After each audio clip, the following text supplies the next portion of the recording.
Estratégias usadas hoje por Lula e Jair Bolsonaro na campanha para TV e rádio. A começar por Lula, o petista correlacionou a imagem de Bolsonaro à de uma pessoa preconceituosa. Vamos ver aqui no touch.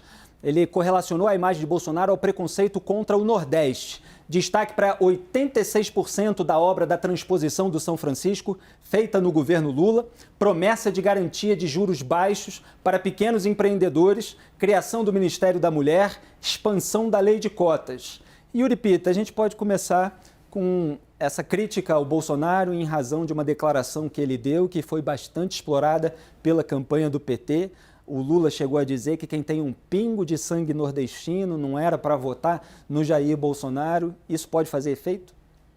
Algum efeito fez, até porque a própria campanha de Bolsonaro reagiu, né? Tem dedicado muita atenção ao eleitor do Nordeste, tem feito uma série de referências. A própria campanha tem como um dos seus locutores um personagem com um sotaque nordestino bem marcado, enfim. Então teve uma atenção e sabiam desde antes que era um ponto fraco, e esse tipo de fala acaba, de fato, pegando mal. Agora, não é de hoje que existe, né, essa tentativa de divisão do país e de colocar eleitores de um campo para lá e eleitores de outro campo para cá. Eu acredito que o problema é quando a frase soa dessa forma, pejorativa, e é preciso reagir.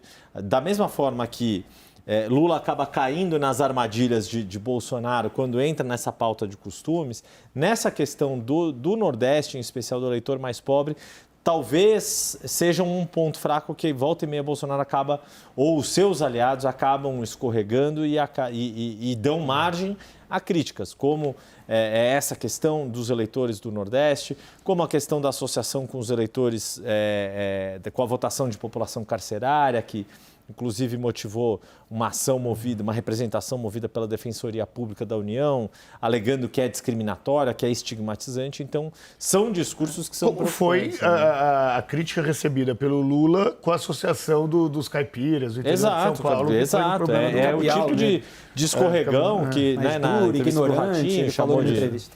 E que é o tipo de frase que sempre pega mal para o candidato, né? Ajudar não ajuda, né? Eu me lembro quando o Aécio Neves chamou a Luciana Genro de leviana, e aí se explorou também a ambiguidade nesse sentido.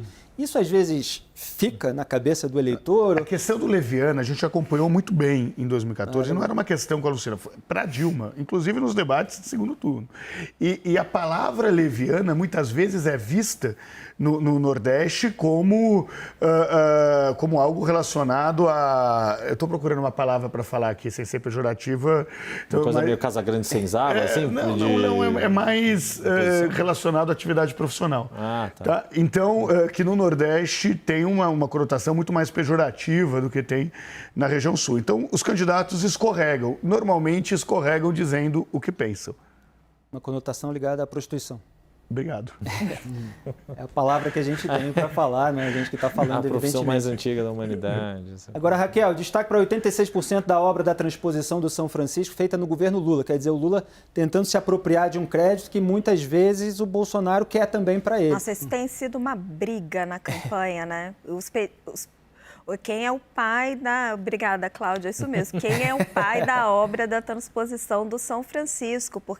E isso provoca uma revolta dentro da campanha do PT. Quando eles falam desse assunto, realmente eles ficam muito irritados, porque é uma ideia que surge com o Lula. Ciro Gomes era o ministro... Era o ministro de Integração Nacional. De Integração Nacional. E realmente a maior parte da obra, não sei se o dado está certo, é feita durante o governo Lula. Só que a questão se arrasta, passa o governo Dilma, a obra não é finalizada e acaba finalizada no governo Bolsonaro. Agora, falar uma coisa meio poliana aqui, mas é verdade. É triste o Brasil, essa briga por essas paternidades, porque é bom, né, que as coisas de um governo sejam completadas pelo outro, que você tenha começo, meio e fim, independente, né, de que troque o governo, enfim. Acontece muito essa discussão na área do Tarcísio também.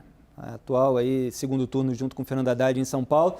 como ministro da Infraestrutura, que estava ali concluindo estradas, ferrovias, etc. Também houve grande discussão sobre de quem deveria ser o crédito. É que o Tarcísio fez uma gestão muito pragmática, né? Que ele assume isso. E participou do governo Dilma, né? Foi lembrado, inclusive, pelo Haddad. Acho que o Haddad disse até, eu estava um ano só junto, você ficou os 4, uma coisa assim. Mas ele era um segundo / terceiro escalão ali, né? Depois, no final, em algum momento, ele vira o número 1 do DENIT por muito pouco tempo, mas antes ali, a maior parte do tempo, porque na verdade ele é um tecnocrata, né? Mas foi o suficiente para comprar briga só com o PL. É interessante que ele acaba não indo para o PL muito em razão de desavenças com o Valdemar da Costa Neto, porque vamos lembrar, o Valdemar da Costa Neto, que hoje é o coordenador da campanha do presidente, junto com o Flávio Bolsonaro e com o Ciro Nogueira, de 2003 a 2016, controlou completamente o Ministério dos Transportes da era Lula, né? Então, até outro dia, o Transportes era do Valdemar, que hoje está com o Bolsonaro. Isso é importante lembrar. E foi nesse período que o Tarcísio atuou lá dentro. O Tarcísio sempre foi um tecnocrata ali, de Brasília, muito bem preparado, foi primeiro lugar nos exames todos aí dele. Desde a Academia Militar, né? Então, mas o Tarcísio tem uma coisa que ele gosta de repetir, né? Que ele sempre trabalhou no governo, mas que ele nunca teria sido ministro se não fosse o Bolsonaro. Ele acredita mesmo nisso. Não era a primeira opção, né? Era a terceira opção do Bolsonaro. Ele acredita mesmo nessa ideia do Bolsonaro lá do começo do governo de fazer ministros técnicos.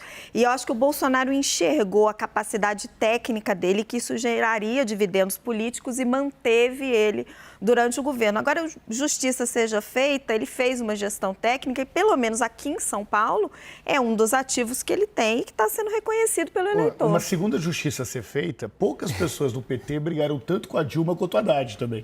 Só para ter uma... Então, Haddad e Tarcísio não se dão tão mal, né? Eles agora nunca vão admitir isso, mas... Agora, Raquel, esse item aqui me faz lembrar de você falando do Lula fazendo um meia-culpa sem fazer meia-culpa. Aquele tema que a gente discutiu para se contrapor à política dos campeões nacionais que ocorreu durante os governos do PT. Então, ele está prometendo garantia de juros baixos para pequenos empresários, quer dizer, mirando ali em pequenos empreendedores, né, pequenas e médias empresas. Ele tem feito muito discurso nesse sentido.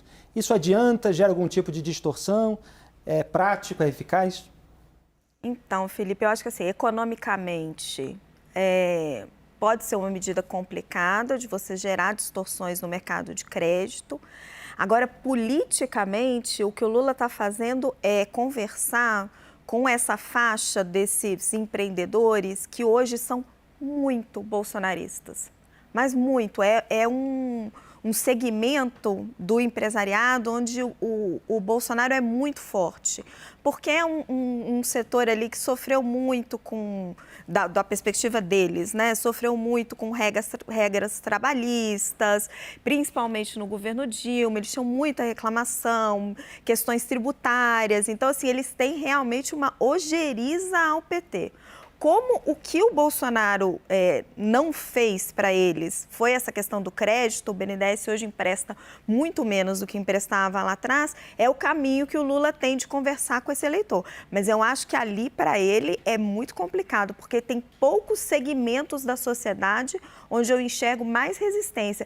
A resistência desse pequeno empresariado ao Lula é muito maior do que no grande empresariado, e nos grandes empresários. Uma frase só. Fora isso, você tem um trabalho muito bem feito pela Caixa Econômica Federal com o empreendedorismo feminino. Então, tem sido uma pauta da presidente da Caixa, escreveu um artigo sobre isso recentemente, inclusive, que, obviamente, traz dividendos eleitorais, sem entrar no mérito se tem objetivo ou não dos dividendos eleitorais para isso.